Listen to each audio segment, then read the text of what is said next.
Chers auditeurs et auditrices, bonjour. Vous écoutez bien Cinéphile de notre temps et on est très heureux et heureuse de vous accueillir pour cette nouvelle saison. Avant de commencer, nous voulons vous donner quelques points de vocabulaire très précis utilisés dans cet épisode à propos du processus de développement de la pellicule utilisée pour faire des films. Le négatif est la pellicule sur laquelle se trouve le film une fois sorti de la caméra. Depuis ce négatif, une copie positive est tirée sur une pellicule à grain très fin. Pour les films en noir et blanc, c'est ce qu'on appelle le marron. Cette copie nommée le marron n'est pas faite pour être montrée. C'est un élément intermédiaire pour protéger le négatif original. À partir de ce marron est tirée une nouvelle pellicule, reproduisant le négatif original qui s'appelle le contre-type. Et c'est à partir de ce contre-type que sont tirées les copies destinées à être montrées dans les salles de cinéma. Pour restaurer un film réalisé sur pellicule, tous ces éléments sont examinés. Le petit point vocabulaire est terminé et on vous souhaite une bonne écoute.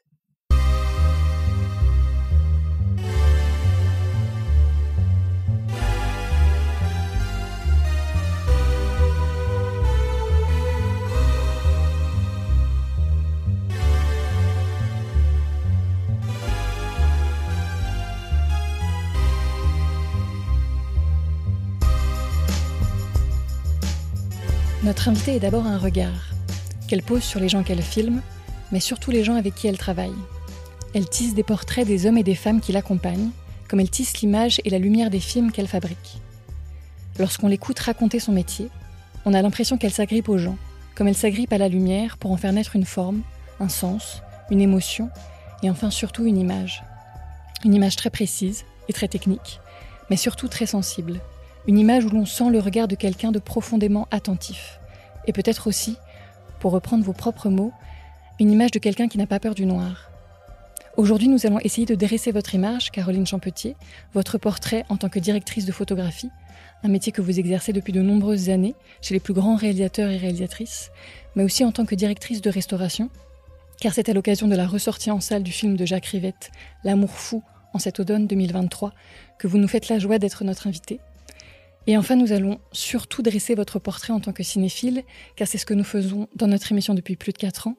Et nous sommes très heureux et heureuses de vous accueillir aujourd'hui. Alors, bienvenue et merci beaucoup d'être là. Merci à vous. Alors, comme c'est de coutume, on va commencer par une petite citation surprise. J'ai voulu faire un film non pas inspiré par Renoir, mais essayant d'être conforme à cette idée du cinéma incarné par Renoir, c'est-à-dire un cinéma qui n'impose rien, où l'on essaye de suggérer les choses, de les voir venir, où c'est d'abord un dialogue à tous les niveaux, avec les acteurs, avec la situation, avec les gens qu'on rencontre, où le fait de tourner le film fait partie du film. Et donc ça, c'est une citation de Rivette à propos de L'amour fou. Exactement. Ouais. Juste après qu'il ait fait ses entretiens somptueux pour le film Jean Renoir, Le Patron. C'est ça. Cinéaste de notre temps, d'ailleurs, qui nous a un petit peu inspiré pour notre titre. Est-ce que cette phrase-là, elle résonne par rapport à votre travail, du travail de restauration que vous avez fait pour le film L'amour fou de Jacques Rivette, ou pas ? Elle résonne en tant que spectateur, oui, parce que j'étais très... En fait, j'avais un petit peu peur de cette restauration. D'abord parce que les éléments sont ce qu'ils sont, c'est-à-dire c'est jamais le négatif. Donc restaurer un film dont le négatif a disparu, c'est déjà quelque chose où vous vous aventurez dans le marron, le contre-type, les effets, etc. Là, je parle du noir et blanc parce que, évidemment, qu'en couleur, ça s'appelle autrement. D'ailleurs, j'ai vraiment jamais eu d'explication exacte de pourquoi ça s'appelle le marron. Mais en fait, c'est parce que ça prend une teinte marron. Mais en même temps, les autres éléments aussi. Donc, j'aimerais bien que quelqu'un m'explique un jour très précisément pourquoi on appelle ça un marron. En ce qui concerne la restauration de L'amour fou, j'avais donc peur. J'étais assez inquiète. Et en fait, ça a été une de mes restaurations les plus joyeuses. Mais vraiment joyeuses. Et pourquoi ? Parce que, justement, cette façon, ce regard de Rivette sur ces êtres, ces acteurs, puisque ce sont des acteurs dans le film, mais des êtres, et d'une telle liberté, d'une telle grâce, que je me suis retrouvée dans la même position que lui, à revoir ces gens des années 70, habillés somptueusement, parce que j'adore la mode des années 70, pour les filles et pour les garçons, et que j'ai trouvé le déploiement du jeu des deux acteurs principaux extraordinaire. Et d'ailleurs, celui de Jean-Pierre Calfon, je me suis vraiment dit que si Jean-Pierre n'avait pas pris ses routes particulières, il aurait été le très, très grand acteur de sa génération. Voilà. Et Bull, elle l'a été, donc voilà. Et en plus, c'est quelqu'un que j'aime à la fois comme artiste, comme cinéphile d'ailleurs, parce que ça pourrait être pour vous une invitée extraordinaire, et comme amie. Donc, je crois que ce dont parle Renoir, là, Renoir, c'est un lapsus, ce dont parle Rivette, laisser les corps vivre, c'est sans doute ce qui m'a tenu pendant ces 3 semaines de restauration, ce qui nous a tenus, Pauline Bassène et moi, et à travers les méandres techniques qui faisaient qu'il fallait qu'on essaye avec ces différents éléments qui étaient le marron, le contre-type, le 16 mm, etc. Essayer de n'en faire qu'un seul, ça nous a permis de tenir. Et ça, c'est-à-dire que le regard tient pas seulement parce que c'est un regard, mais parce qu'il est convoqué à autre chose, quoi, à pénétrer. Le regard, il pénètre. Et le cinéma filme l'intérieur des gens. Donc, justement, on vous a demandé comme première question, si vous étiez un regard au cinéma, lequel seriez-vous? Et là, on va quitter Rivette, mais vous nous avez répondu par le regard de Jane Campion. Pour vous, c'est un regard qui vous évoque quoi?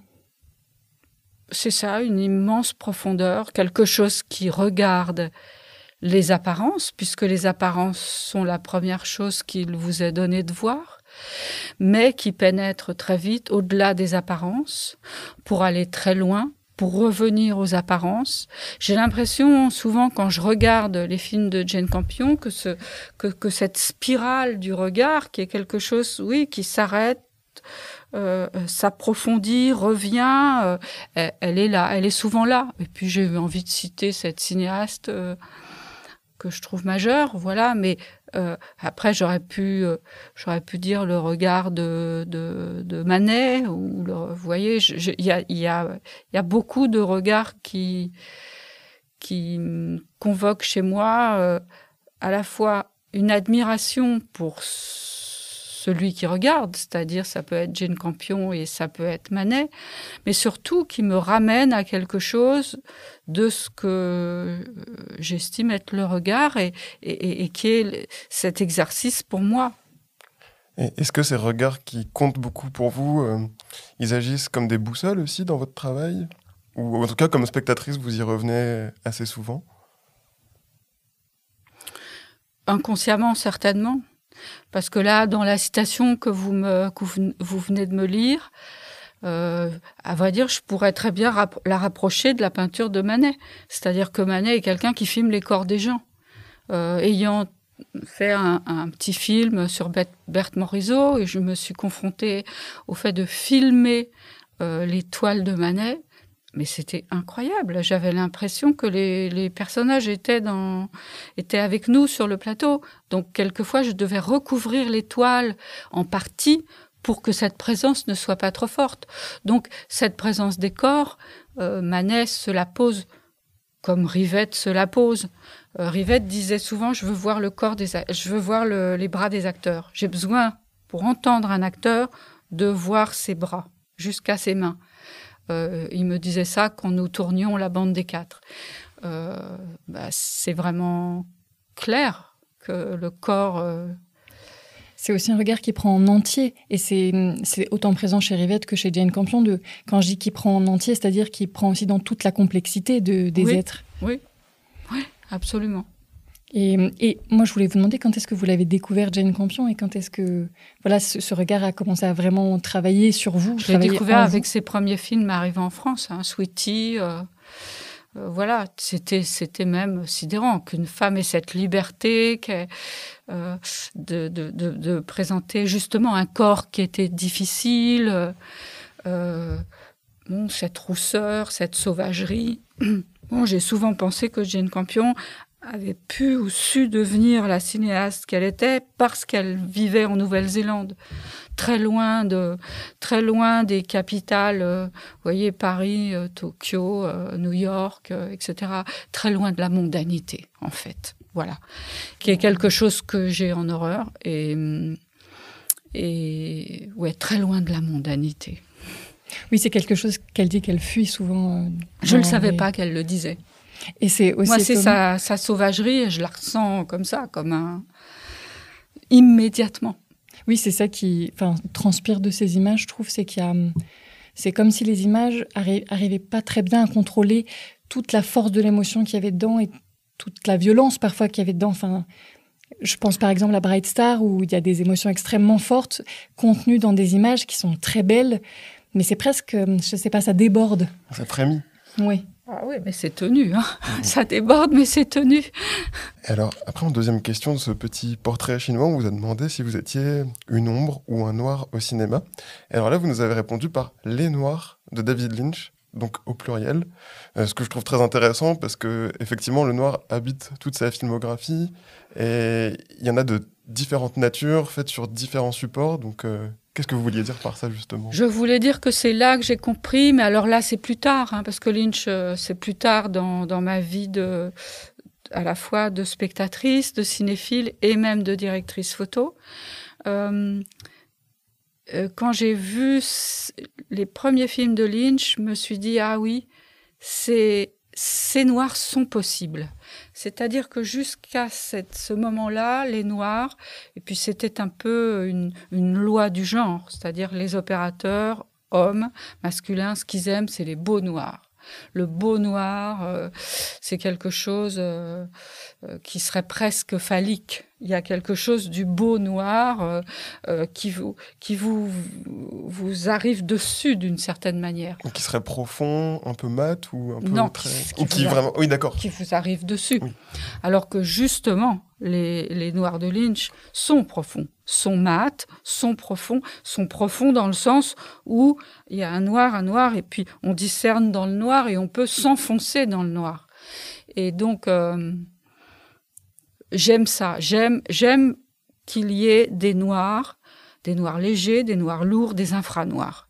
Et je cherche toujours à essayer de discerner dans le noir. Ça m'intéresse, quoi. C'est quand je fais une image, ça m'intéresse qu'il y ait plusieurs niveaux de noir, de ne pas m'arrêter à un noir. Est-ce que vous pourriez les décrire, ces noirs, justement, pour qu'on s'en fasse une image ? Je vous dis léger, lourd, les infranoirs, c'est-à-dire que quand on est sur un oscilloscope ou quand on est sur un appareil de mesure, vous avez les premiers noirs, les seconds, les troisièmes. Vous voyez, c'est comme les hautes lumières. Vous savez, les premières, les deuxièmes, et vous avez les spéculaires, ce qui sort, tout à droite, comme ce qui sort du spectre. Ça peut être à droite, ça dépend de l'outil sur lequel vous regardez vos images. L'outil d'analyse. Mais donc, à ce moment-là, j'ai compris, et ça venait des États-Unis. Alors, j'avais toute légitimité à dire, mais non, regardez, les noirs de Lynch, c'est des noirs qui peuvent être relevés parfois, puis plus denses d'autres fois. Et ça m'a, comme les premières fois où j'ai vu des films de Vilmos Zsigmond, ça m'a conduit. C'est juste que vous vous dites « Ah oui, mais ça existe, donc je peux le faire ». Et justement, c'est à partir de quel film de David Lynch que vous vous êtes dit ça ? Blue Velvet, je crois. Je crois que c'était le premier qu'on a vu, et après, ça a été les autres, et ça a été Lost Highway particulièrement aussi. Il est habité par le noir. Absolument. Et il aspire les personnages donc, et le spectateur. Dirais, en fait, Blue Velvet, peut-être là, c'est quelque chose a commencé et quelque chose s'est confirmé vraiment à Lost Highway. Et qui est vraiment un film sur la peur du noir en plus. Enfin, les personnages sont toujours plongés dans une demi-obscurité qui menace d'engloutir les personnages. Oui. Et je l'ai un peu revu donc, pour préparer cette émission. Et puis il y a des plans noirs qui dure plus de 20 secondes. Enfin, c'est très... Et le noir, c'est toujours ça. C'est toujours à la fois... Ça doit toujours être les deux, c'est-à-dire une menace d'engloutissement du personnage mais de l'image elle-même, et un endroit où se réfugier. Et alors après, comme vous avez dit, les noirs de Lynch, moi, ça m'a fait penser à autre chose, c'est qu'aujourd'hui, il a travaillé le noir sur différents supports, et aujourd'hui, il le travaille beaucoup en numérique. Je ne sais pas si vous pensez quelque chose le noir numérique est toujours plus relevé, parce que forcément, ça l'intéresse, parce que comme il a travaillé, même en argentique, il a travaillé ces noirs qui peuvent être un peu relevés, qui sont peut-être un peu moins lourds, pas plus légers, un peu moins lourds que la loi le demanderait, la loi photographique le demanderait. Bien sûr que le numérique, c'est pas qu'il permet ça, c'est qu'il oblige à ça d'une certaine manière. Maintenant, avec les projections laser, je pense qu'on va retrouver des noirs très noirs. Et là, ça va être intéressant de se dire comment on les retravaille de nouveau. C'est ça dans notre métier qui est à la fois terrible et fascinant, c'est qu'on est obligé de rejouer les questions qu'on a plus ou moins résolues. On est obligé de se les reposer très très fréquemment à la sortie de nouveaux outils. Ou de nouveaux, c'est pas un outil, si, mais c'est en quelque sorte un outil, le laser des projections. C'est ça, c'est ce que David Lynch, au moment d'Inland Empire, avait l'air de dire, en tout cas, parce que lui, il était intéressé par la mini-DV, qui est quelque chose de pauvre, entre guillemets, et en disant, mais après, ils prennent en compte, les constructeurs qui prennent en compte tous les défauts de la caméra, et donc ce film, je pourrais plus le retourner avec la caméra mise à jour, en fait, finalement. Bien sûr, mais par exemple... Merde de Léos Carax, que j'ai fait avec une caméra que j'ai adorée, qui était une Panasonic 100, DVX 100. Elle n'existe plus et on ne pourrait plus faire d'images. Si, je pourrais refaire des images, mais est-ce que je pourrais après? Peut-être. Mais alors là, ça devient un chemin vraiment tordu, quoi. Effectivement, il y a des outils, il a raison, quoi. Il y a des outils qu'on a croisés, qui nous ont plu et puis qui disparaissent. Est-ce que ça vous manque? Parce que l'industrie, ça me manque. Oui, ça me manque. Mais en même temps, je me dis, il faut savoir bouger. Donc, mais ça me manque, oui. Vraiment, il y a 2 caméras comme ça qui ont été pour moi des caméras de cœur, j'entends, et vraiment avec lesquelles je me sentais vraiment être Martha Argerich. C'était la DVX 100 et la Pénélope à Aton, qui est une caméra 35 mm. Mais oui, mais c'est très rare une caméra géniale. Des caméras géniales, vous en avez tous les 10 ans, tous les 15 ans. Et en fait, il y en a une qui sort tous les 2 ans. Donc vous avez beaucoup de caméras qui sont pas géniales.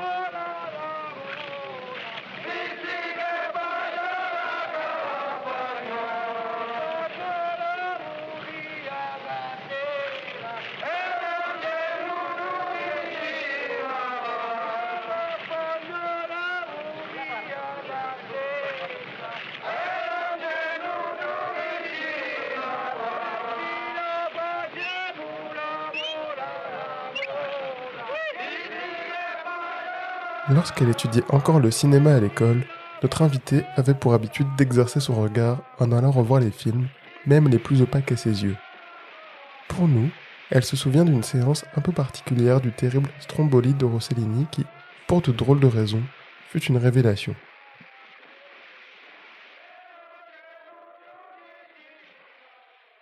Aujourd'hui, on dit toujours c'est bien, c'est pas bien, j'aime pas.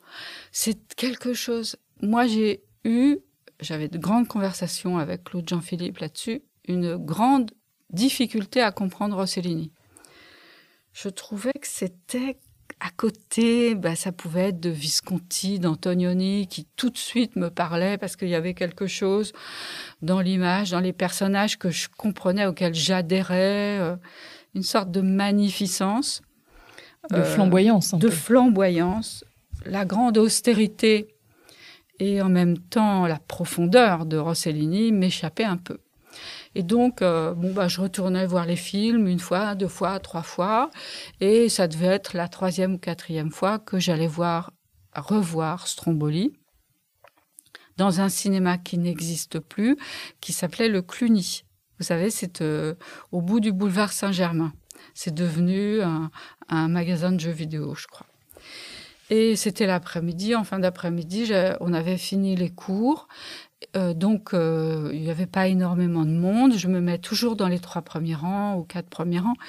Et au moment de la pêche au thon, qui est en fait au premier tiers du film, quelqu'un est venu s'asseoir pas loin de moi, que j'ai regardé, ou en tout cas, j'ai tourné ma tête avec affection en me disant « Tiens, il vient revoir la séquence ». Effectivement, la pêche au thon commençait. Comme toujours, j'étais sidérée par la violence de cette séquence, par son intelligence, par ce que dit Rossellini des hommes et des femmes, et du regard des femmes, justement, sur les hommes dans cette séquence. Les filets, les poissons. Il y a pas beaucoup de séquences de pêche aussi réalistes, d'une certaine manière, même si c'est en noir et blanc. On dirait presque une séquence documentaire. Bien sûr, mais c'est une séquence documentaire, mais complètement intégrée au personnage de fiction qu'est Ingrid Bergman. Et donc j'étais suspendue. Et puis à la fin de la séquence, le type est parti. Et je me suis dit, mais c'est dingue. Alors, il est venu uniquement voir la séquence. La cinéphilie, quand même, je me considérais pas comme une cinéphile. Et d'ailleurs, toujours pas. Mais je me suis dit, vraiment, c'est dingue. Et puis, j'ai regardé le film jusqu'au bout. Et puis, quand la salle s'est rallumée, j'ai ramassé mon sac par terre. Il était extrêmement léger. Il n'y avait plus rien dedans. Il y avait plus mes Ray-Ban, plus mes papiers, plus le bouquin que je... Et je me suis dit, voilà, il y a des pickpockets cinéphiles ou des cinéphiles pickpockets. C'est génial. Et je me souviens être repartie, boulevard Saint-Germain, et n'avoir eu aucune peine. Normalement, on est un peu embêté quand on se fait piquer ses affaires. Eh bien, pas du tout. J'étais enthousiasmée que le cinéma, d'une certaine manière, puisse servir à ça et aussi me protège. C'est-à-dire que j'avais pas de peine, c'était sans doute grâce au cinéma, et je me suis dit là que le cinéma me protégerait toute ma vie. Voilà, et je l'ai raconté déjà souvent, et je l'ai raconté entre autres à Claude Jean-Philippe, qui adorait cette histoire. Oui, elle est belle de considérer le cinéma comme protection de cette manière-là. Oui, comme protection et comme aveuglement. Aveuglement de quelque chose de mal, oui, de maléfique. Qui vous a fait détourner le regard pour autre chose, peut-être. Oui. Et justement, on vous a demandé si la météo avait un impact sur votre travail de directrice de la photographie, c'est certain, mais en tant que spectatrice, est-ce qu'il avait un impact? Et vous nous avez cité les films de Sharunas Bartas, qui sont des films que je relierais à Rossellini par leur rugosité, en fait. C'est pas exactement la même chose. Les films de Rossellini sont très mentaux. Pas ceux de Sharunas Bartas. Ceux de Sharunas Bartas, c'est que de la physique. Ils sont plus terriens, peut-être. Je sais pas si je dirais terrien, mais c'est de la physique. On regarde des phénomènes. Ça peut être des phénomènes. Ils peuvent être végétaux, humains, etc. Donc non, c'est très différent. En plus, Rossellini a peu travaillé en couleur. La couleur chez Sharunas Bartas est très importante. Encore maintenant, il continue de travailler en film. C'était plus pour les éloigner de cette image peut-être un peu plus flamboyante qu'on avait citée.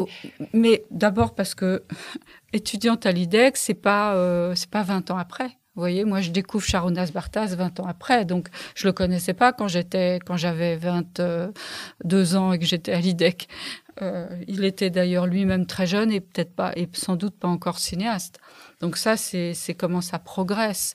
Et évidemment que maintenant, je suis plus apte à voir ce qu'il y a derrière des images moins flamboyantes. Et donc, comment la météo dans les films de Sharonas Bartas vous plaît ou vous attire? Parce qu'elle est là, mais elle est là constamment. Il y a quelque chose de la nature filmée, parce que tout est toujours dans la nature chez Bartas, qui est là. C'est-à-dire donc aussi la météo. Mais je pourrais aussi citer les Straub dans certains de leurs films, hein, et pour l'avoir moi-même expérimenté en tant que participant à leurs films comme technicienne sur leur plateau. Attendre une fausse teinte ou aimer la fausse teinte ou la voir venir, c'est d'ailleurs des choses qui nous innervent, parce que maintenant je n'ai plus peur des fausses teintes grâce à des gens comme ça avec lesquels j'ai travaillé ou dont j'ai admiré le travail comme Bartas. Est-ce que peut-être pour les autres auditeurs aussi vous pouvez expliquer un peu ce qu'est une fausse teinte? Ouais, la fausse teinte, il faut pas. Quand vous savez que vous êtes dans une séquence très découpée, la fausse teinte, elle peut vraiment vous emmerder. Donc on attend le soleil. Mais quand on sait que le plan peut se déployer, c'est très beau de voir un nuage qui passe et donc qui fait une ombre sur le sol, puis redégage le sol. C'est ça une fausse teinte. C'est quand un nuage vient altérer la lumière. Vient altérer la lumière plus ou moins fort. Et en tout cas, vous avez cité Few of Us de Sharonas Bartas, donc. Et effectivement, c'est peut-être pas la matière même du film, mais il y a énormément de ce phénomène-là aussi. Enfin, oui. C'est quelque chose. On dirait qu'il a traqué ce genre de jeu de la lumière. Peut-être. Ça, il faudrait lui demander. Mais en tout cas, quel plaisir de voir ça se déployer, quoi. Il y a quelque chose, oui, dans son cinéma de profondément physique, quoi. Et on se sent un peu nu face à ces images aussi. Enfin, il y a quelque chose de plus grand. C'est intime, pourtant, mais... Oui, mais parce qu'il filme le monde. Hein. Le monde, oui, on se sent humble et nu, c'est vrai. Et c'est aussi sans doute pour ça que j'aime autant ces films. J'aime beaucoup les films qui me je vais dire une expression, mais qui me ferment ma grande gueule. C'est-à-dire, le film qui vous fait taire, quoi. Dans l'ensemble, on ne parle pas dans les films, mais... Mais parfois, on ne parle pas après non plus, on n'en a pas envie. Voilà. C'est ça nous laisse sans J'aime cette idée que ça nous fait taire.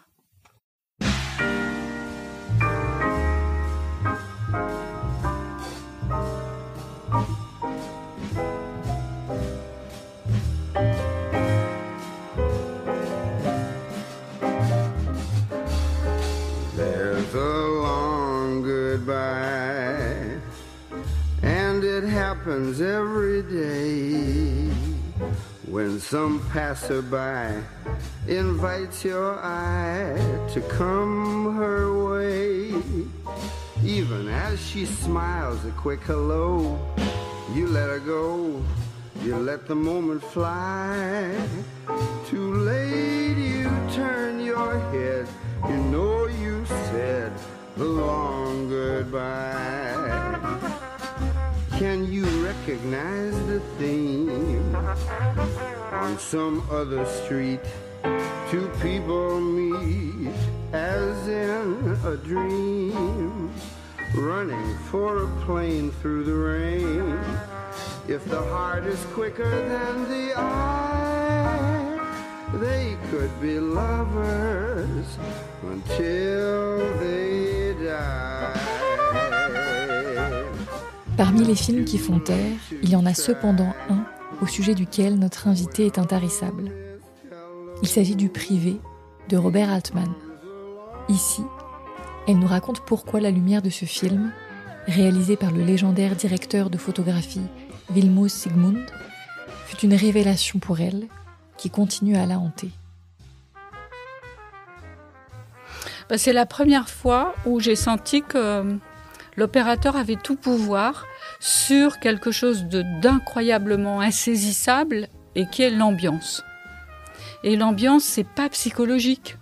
L'ambiance, c'est pas l'acteur qui fout la mauvaise ambiance ou je sais pas quoi.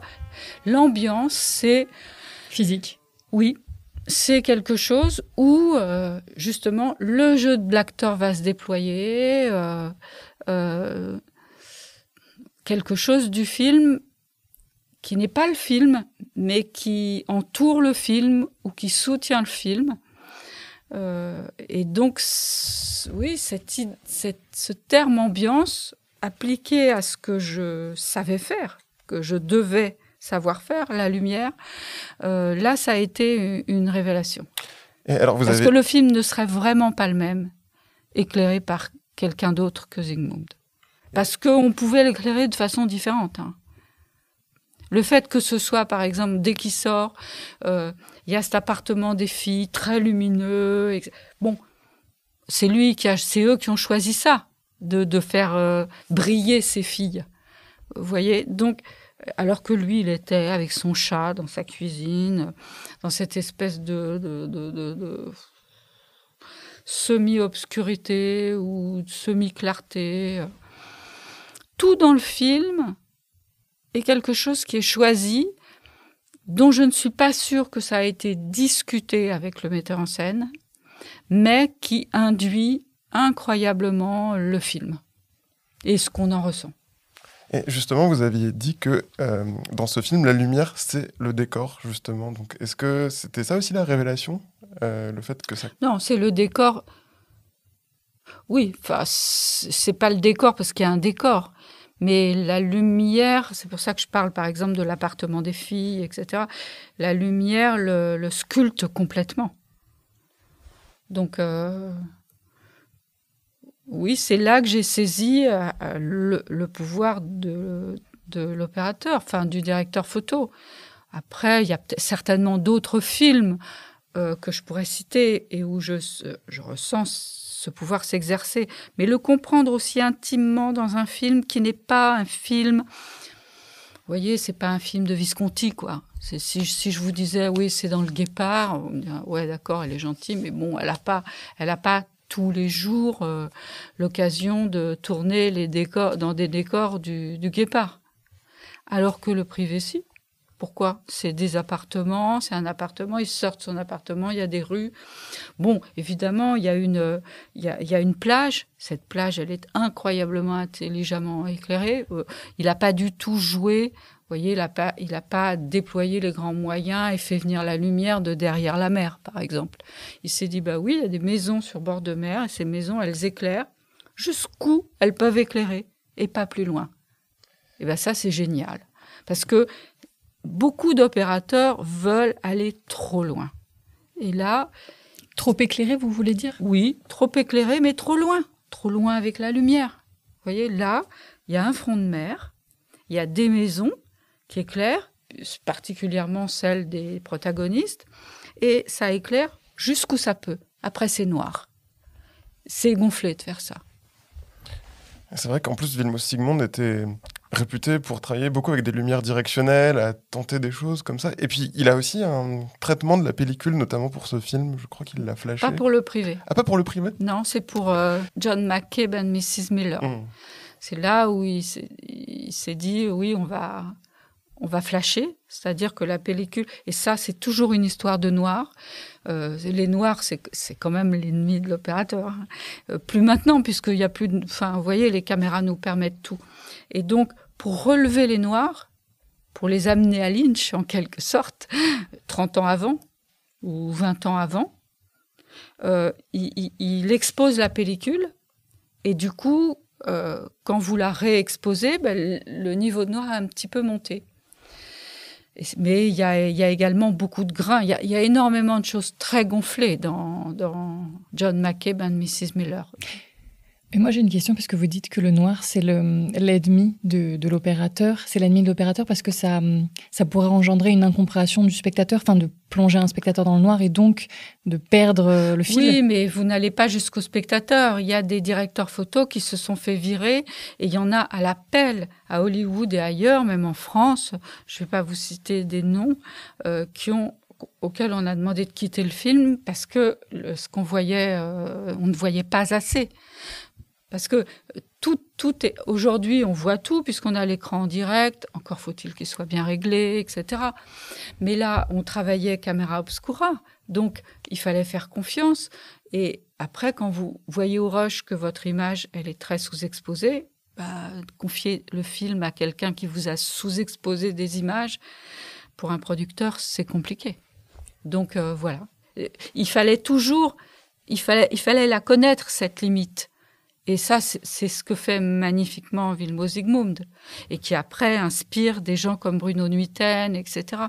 Mais cette limite, justement, puisqu'on aime le noir, on l'aime, mais c'est un faux ami.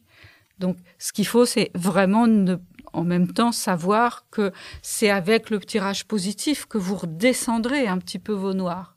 Vous voyez, il ne faut pas prendre trop de risques à la prise de vue. Oui, c'est ce que vous dites aussi quand vous avez fait Toute une nuit de Chantal Akerman. Vous parlez beaucoup du fait que vous étiez un peu à la limite de la sous-exposition. Oui, j'étais à la limite de la sous-exposition, mais j'ai fait quelque chose que... C'est marrant, j'étais comme une caméra numérique. Je savais même pas encore ce que c'était. C'est-à-dire que même dans des propositions très sombres, je voulais qu'il y ait au moins une lumière forte. Et du coup, et ça, les capteurs, c'est quelque chose dont ils se nourrissent beaucoup. Vous pouvez... mais s'il y a un endroit où la lumière est forte, tout se restructure autour. Et effectivement, c'est comme ça que j'ai fonctionné pour Toute une nuit. Et justement, on vous a demandé, parce que Toute une nuit se passe durant une nuit, et on vous a demandé si vous aviez un film à conseiller ou que vous aviez regardé la nuit et uniquement la nuit et qui vous avait marqué. Et là, vous nous avez cité Ludwig de Visconti et que vous aviez regardé Toute une nuit, justement. Oui, tiens, j'avais pas fait le jeu de mots en vous le disant. Franchement, c'est venu tout seul, je vous promets. Non, je vous promets. Mais oui, une somptuosité des matières, une cruauté somptueuse. Et c'est ça qui tient le spectateur, quelque part, cette cruauté. Oui. C'est-à-dire qu'on est quand même en train de voir un monstre et à la fois, un homme devenir monstre. Et... Parce qu'au départ, il est très pur. Oui, et il est magnifique. Mais tout s'abîme. Et en même temps, on est totalement en empathie avec cette déliquescence qu'on regarde. Je sais pas, il y a des moments, les films vous apparaissent. Hein. Il faut pas croire que c'est parce qu'on les regarde comme ça, on a choisi d'aller... Non, les films, ils vous apparaissent parfois. Et donc là, cette nuit-là, c'était Ludwig. Et donc, j'ai gardé le souvenir parce que j'ai pas pu me coucher, j'ai pas pu ne pas regarder. Le lendemain, je tournais, j'étais épuisée, mais bon, j'ai quand même fait mon travail. Mais quand ces choses-là arrivent, vous vous en souvenez. Et c'est intéressant que vous disiez que c'est un film qui vous est apparu parce que j'ai le sentiment que ce film, les personnages ne sont que des apparitions. Ils sont presque filmés comme des fantômes. Ils sont, oui. C'est comme s'ils étaient déjà morts quelque part. C'est très perturbant. Ils passent tout le temps c'est ce qu'ils filment. Ils filment le passage. Ils le filment aussi dans Mort à Venise. Hein. Ah bah oui, évidemment. Donc c'est le passage à la mort, oui. Mais ça, et c'est incroyable qu'il ait eu cette obsession. C'est somptueux, quoi. Et la lumière de ce film, les couleurs sont somptueuses et le travail sur les couleurs est très intéressant, mais cette lumière aussi rend les personnages très diaphanes par moments et leur fait briller les yeux d'une façon très particulière. Mais ça, c'est très italien parce que c'est des gens qui savent très bien travailler. Les maquillages sont parfaits parce qu'ils étaient assez maquillés. Le blanc, vous voyez, c'était ce teint qui se délite et qui commence à aller vers le bleu, vers le cyan. Là-dessus, c'est comme s'ils étaient nés dans la couleur, les Italiens. Et c'est comme Jean Renoir qui est né dans la couleur, quoi.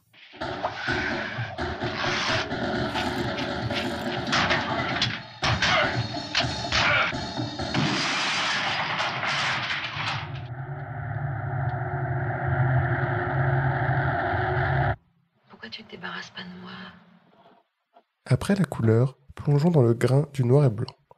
Convaincu que transmettre le cinéma, c'est aussi transmettre sa façon de le restaurer, notre invité a eu à cœur de nous raconter la restauration folle de l'amour fou de Jacques Rivette. Tu trouveras rien d'autre ailleurs.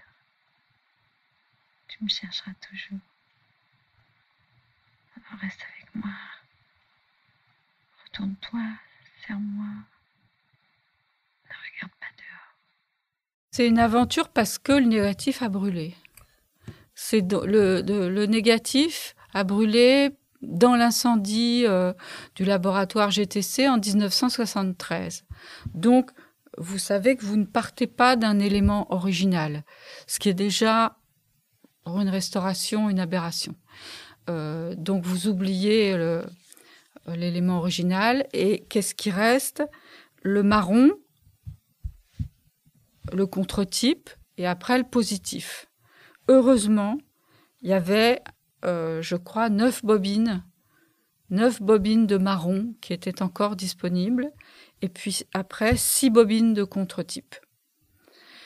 Donc déjà, entre le marron et le contre-type, vous passez, donc négatif, c'est l'origine, 2e génération le marron, 3e génération le contre-type, 4e génération le positif. Donc on naviguait entre les 2e et 3e générations. Là, déjà, il fallait être très attentif pour que ça ne se sente pas. Ça n'a aucun intérêt que ça se sente pour le spectateur. Vous voyez. Ce qui est intéressant pour le spectateur dans ce film, c'est qu'il sente le 35 mm et le 16 mm. Oui, parce que c'est tourné avec 2 pellicules différentes, peut-être on peut préciser parce deux formats de deux pellicules. formats, c'est ça, tout à fait. Le 35 mm, qui est donc plus large, hein, et le 16 mm, dont la fenêtre, enfin le photogramme, c'est la moitié. D'accord ? 35, 16. Et en plus, on s'en rend compte aussi parce que la caméra 16, elle est plus virevoltante. La caméra 35, elle est tenue à l'épaule par Étienne Becker. Et la caméra 35 est plus sur des travelling et des plans comme M. Rivette, qui sont des plans assez enveloppants. Et quand je dis enveloppant, c'est-à-dire qui filment à la fois l'espace et l'acteur, ou les acteurs. Alors que la caméra 16, elle viendrait saisir un gros plan, un mouvement du corps, etc. Donc, ce qu'il faut, c'est vraiment se mettre à la place du spectateur et ne pas être convoqué au bon moment. Vous voyez, sur ce qui peuvent être les changements de support, sur ce que peuvent être les changements de support. Donc voilà, c'est ce qu'on a essayé de faire avec Pauline et je pense qu'on a réussi parce que je crois que le film, quand je fais ce genre de restauration, c'est très important pour moi d'appeler quelqu'un qui a été contemporain de la sortie du film. Parce que, je l'ai vu à l'époque, c'est quelque chose, quand les gens ont assisté justement à l'apparition, c'est toujours important. Et là, il n'y avait pas de technicien que je pouvais, parce qu'ils étaient tous morts. À peu près tous. Donc j'aurais pu demander à des acteurs, mais je pense pas que Bulle, elle aurait aimé que je lui demande cela. Donc j'ai fait venir Jean Narboni. Et il a regardé le film, les 4h15, vraiment. Et après, il est parti sur une théorie extraordinaire. Il m'a pas parlé physiquement du film. Là, le prochain film que je restaure, c'est Les 2 Anglaises et le continent. J'ai une chance vraiment folle. Hein. Et là, j'ai appelé Yann Deday. Et donc, je sais qu'avec Yann, les questions physiques... Qui était le monteur de François Truffaut. Oui. Avec les questions physiques du film seront présentes et précises. Parce que le fait de vouloir avoir quelqu'un qui ait assisté à la première du film ou qui était là au moment de la sortie, parce que vous voulez retrouver quelque chose de ça dans votre restauration. Oui. Mon ambition, c'est que le film réapparaisse comme il est apparu. Oui, vous le faites en pensant au spectateur contemporain. Oui. Mais en mêlant le spectateur contemporain au spectateur de l'époque. Enfin, c'est comme si... parce qu'il y a quand même une évolution entre le spectateur de 1968 avec le spectateur d'aujourd'hui. Donc, est-ce que vous prenez ça en compte ou pas? Une évolution de quoi? Une évolution, tout simplement, que c'est plus la même génération, c'est plus le même monde, en fait, tout simplement. Et c'est plus les mêmes supports de diffusion, peut-être que... Je sais pas si ça joue, ça. Je pense que le cinéma est plus fort. Je pense que le cinéma est plus fort que le temps. Et on sait bien les films qui tiennent dans le temps. On est soi-même étonné. Par exemple, vous avez cité Toute une nuit. La façon dont Toute une nuit tient à travers le temps est une chose sidérante. De 10 ans en 10 ans, je me dis « Ah oui !» Et ce sont des jeunes gens qui le revoient et qui le demandent dans des écoles et auxquels ça ouvre les yeux sur ce qu'on peut faire quand on veut faire un cinéma non dialogué, un cinéma du corps, hein, encore une fois là. Et je me souviens que Rivette aimait énormément ce film. Donc je ne suis pas certaine qu'il y ait d'évolution. Non. Et Jean Narboni, qu'est-ce qu'il vous a dit, justement? Alors Jean Narboni, il a fait une théorie sur la régression amoureuse, sur le fait que l'amour, c'était peut-être ça. L'amour à ce point-là, l'amour, c'était peut-être de la régression. Vous voyez, c'était très psychanalytique, mais c'était assez passionnant. Je lui ai dit qu'il faudrait qu'il écrive. Je ne sais pas s'il l'a fait ou pas. Je ne l'ai pas lu, moi, mais... Alors, je ne pense pas l'avoir lu dans le dossier de presse, en tout cas. Mais est-ce que cette théorie, sans jeu de mots, elle a un peu éclairé votre rapport à cette restauration-là ou pas du tout. Là, c'était vraiment pas du tout. purement, je me suis dit... C'était plus nébuleux. Non, c'était pas nébuleux, mais c'était dans son domaine à lui. Vous voyez, c'est mental, alors que moi, je reste... moi, je suis du côté de Mathieu Crawford. Je suis quelqu'un du geste. C'est le geste qui me fait penser. Je n'arriverai jamais à penser sans le geste. D'ailleurs, je suis très étonnée que tous ces gens pensent sans le geste. Et non, surtout pensent qu'ils peuvent s'en passer. Et vous avez parlé de bienveillance aussi. Dans votre réponse, vous nous citiez le fait qu'il fallait regarder... je vais essayer de reprendre votre phrase exacte. C'était quand on restaure un film, on rentre dans une grande intimité de fabrication avec ceux qui ont fait le film. Ça demande une capacité d'analyse critique et aussi beaucoup de bienveillance. Alors, vous citiez le geste, mais il y a aussi ça. La bienveillance, c'est plus par rapport au metteur en scène et à l'opérateur. Hein. C'est pas par rapport aux acteurs. Vous voyez, c'est pas parce qu'on est les acteurs, on est nécessairement bienveillants. C'est que quand vous êtes opérateur, quand vous êtes directeur photo, vous savez ce qu'a fait un autre directeur photo. Vous pouvez l'analyser. Et donc, ça, c'est à cause de la restauration de Paula X. Parce que je viens de la finir et vos questions sont arrivées à ce moment-là. Et je me suis dit, finalement, ce que j'ai déployé dans Paula X, c'est une grande bienveillance par rapport au travail d'Éric Gauthier. Qui m'en veut beaucoup d'ailleurs d'avoir poursuivi cette restauration à sa place. C'était le souhait de Léos Carax, mais je l'ai vraiment fait dans une affection, je dirais, au sens propre, pour son travail, parce que je comprends tout ce qu'il a fait. Et toutes les impossibilités aussi dans lesquelles il a été mis pour travailler, les choses plus difficiles, les séquences sous-exposées, les moments très granuleux, etc. Donc, quand je parle de bienveillance en restauration, c'est une bienveillance pour le geste qui vous a précédé et qui est le geste de capture des images. Voilà, le geste du directeur de la photographie. Mais est-ce que cette bienveillance, elle est aussi permise, et cette intimité avec les œuvres que vous restaurez, elle est permise par le fait que c'est souvent des cinéastes avec qui vous avez travaillé aussi, ou est-ce que ça vous aide d'une certaine façon, ou au contraire vous essayez de vous détacher de votre expérience d'opératrice? Peut-être, mais je suis pas sûre. Par exemple, je suis pas sûre parce que pour Mauvais Sens, ce que j'ai compris, c'est que Escoffier et Carax, ils étaient intéressés par les gros plans. Alors les gros plans dans Mauvais Sens, mais c'est somptueux, quoi. C'est vraiment un travail de photographie, de cadre, de capture de l'acteur ou de l'actrice. Et puis les plans larges, il y a vraiment des moments où mais qu'est-ce qu'il foutait ? Et donc c'est ça la bienveillance. C'est bon, ok, d'accord, on a compris. T'es beaucoup plus intéressé par ça que par ça, donc Je vais faire très attention sur les plans larges. Vous voyez, vous comprenez le geste. Bon, ça vous amuse d'une certaine manière et vous faites en fonction d'eux. Il y a une sorte de jeu qui s'installe, hein, parce que vous comprenez tout. Ça, c'est une dialectique, quelque part. Et c'est pour ça que c'est essentiel, et je le redis, que ce soit des directeurs photos qui restaurent des films, enfin en tout cas qui travaillent au réétalonnage ou à l'étalonnage des films à restaurer, c'est parce qu'ils comprennent le geste. Parce que sinon, si on n'est pas opérateur, on ne le comprend pas. Surtout que ça permet de garder un regard et une éthique aussi, parce qu'il y a aussi cette dérive de vouloir rendre le film plus beau ou différent, ou de l'altérer par rapport à ce qu'il était de façon originale. Mais toutes ces petites, je dirais, petites améliorations qui vont dans le sens de l'image et qu'aujourd'hui, le numérique vous permet de faire, il faut doser, bien sûr, il faut faire très attention. Mais il faut les faire aussi.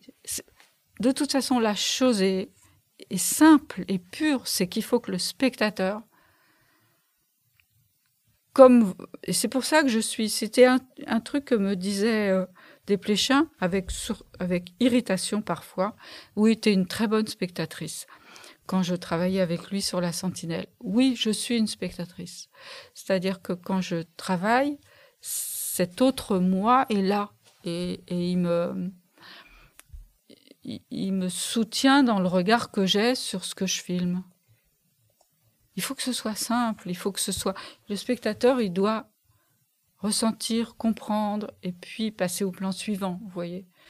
Donc... Quand vous dites que vous êtes une spectatrice, c'est-à-dire est-ce qu'il y a un rapport de fascination à ces images-là, enfin, d'être, comme vous dites, pris dedans?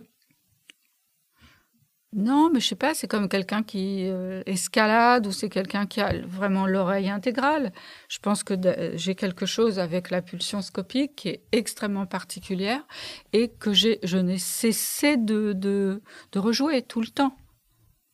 Vous voyez? Donc, mais c'est vrai que spectateur, vous avez raison de poser la question. C'est juste... C'est un autre degré d'être spectateur. C'est pas voir, c'est être spectateur.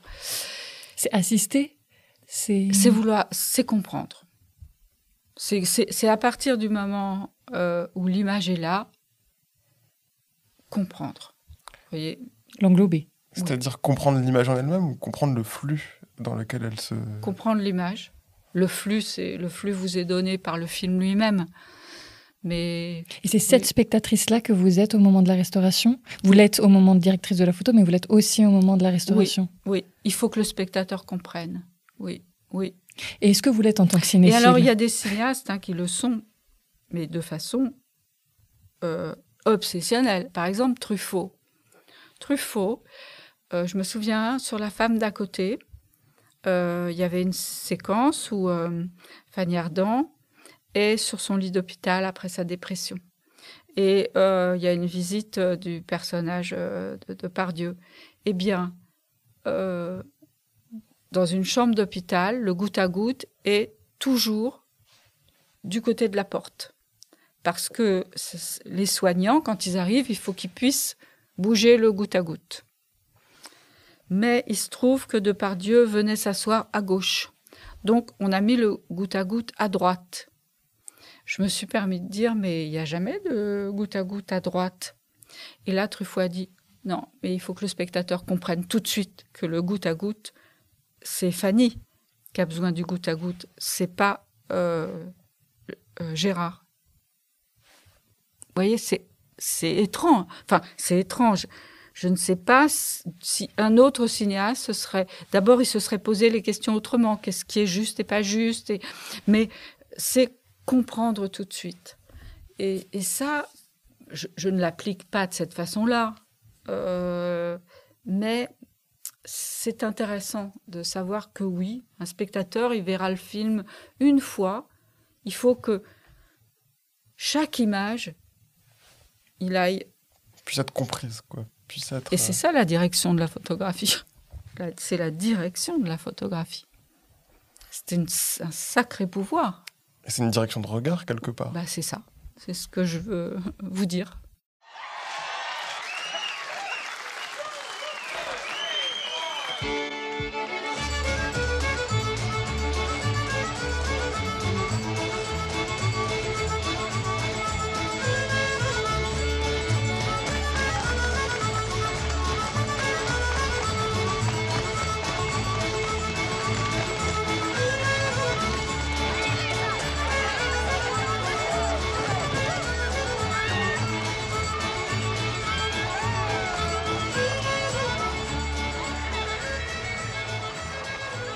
Et ben on va finir avec notre dernière question. Où on demande à chacun de nos invités quel est son film refuge. Et alors, vous nous avez répondu par Les Portes du Paradis de Michael Cimino, mais avant de nous dire pourquoi, j'aimerais juste bien savoir comment vous avez compris le mot refuge pour vous. Je peux m'installer dedans.